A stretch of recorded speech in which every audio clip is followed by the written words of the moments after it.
রেস্টুরেন্টের স্বাদের মজার পাস্তা বাসায় বসেই খেতে চান, তাহলে রেসিপিটি আপনার জন্য। প্রথমে পাস্তাগুলো লবণ দিয়ে সেদ্ধ করে নিব এবং পাশাপাশি একটি প্যানে বসিয়ে নিয়েছি মরিচ পেঁয়াজ ভাজি করে নিচ্ছি, কারণ এখানে আমি চিকেনটা আর গাজরটা দিয়ে দিব।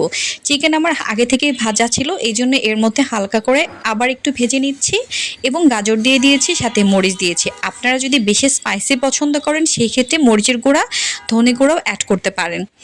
এইটা কিছুক্ষণ আমরা কুক করে নিব। কিছুক্ষণ কুক করে নেওয়ার সাথে সাথে আমাদের পাস্তাটা কিন্তু সেদ্ধ হয়ে যাচ্ছে। এই মুহূর্তে আমরা প্যানে দিয়ে দেবো তেল। তেল দিব কারণ হচ্ছে এখন আমরা হোয়াইট সসটা যেটা পাস্তা সেটা বানাবো। তো রসুন দিয়ে দিলাম। রসুন দেওয়ার এক পর্যায়ে আমরা দিয়ে দেবো একটু আটা বা ময়দা, আপনার কাছে যেটা অ্যাভেলেবেল থাকে সেটা দিয়ে দিবেন।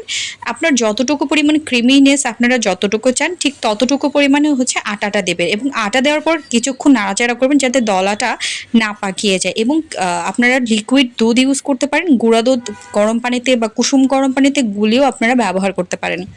তো দুধটা ঢেলে দেওয়ার পর আপনারা চাইলে এখানে গোলমরিচের গুঁড়া দিতে পারেন এবং টমেটো সস আমি ইউজ করেছি স্বাদের জন্য, আপনারা চাইলে সেটি ইউজ করতে পারেন। এবং ততক্ষণ আমরা নাড়তে থাকবো যতক্ষণ না এটা একটু ঘন টাইপের ক্রিমি টেক্সচার না আসে। যখনই দেখবো টেক্সচারটা এমন আসছে তখন আমরা আমাদের পাস্তাটি দিয়ে দিব এবং আমাদের যে মিশ্রণটি ছিল গাজর আর চিকেন আর মরিচের, এই মিশ্রণটি আমরা এখন অ্যাড করে দেবো। দেখুন কত সুন্দর লাগছে পাস্তাটি, আর পাস্তাটি খেতে এত বেশি মজার, রেস্টুরেন্ট ফিল। চাইলে এখানে আমরা চিজ ইউজ করতে পারেন। সো এটা অবশ্যই ট্রাই করে আমাকে জানাবেন।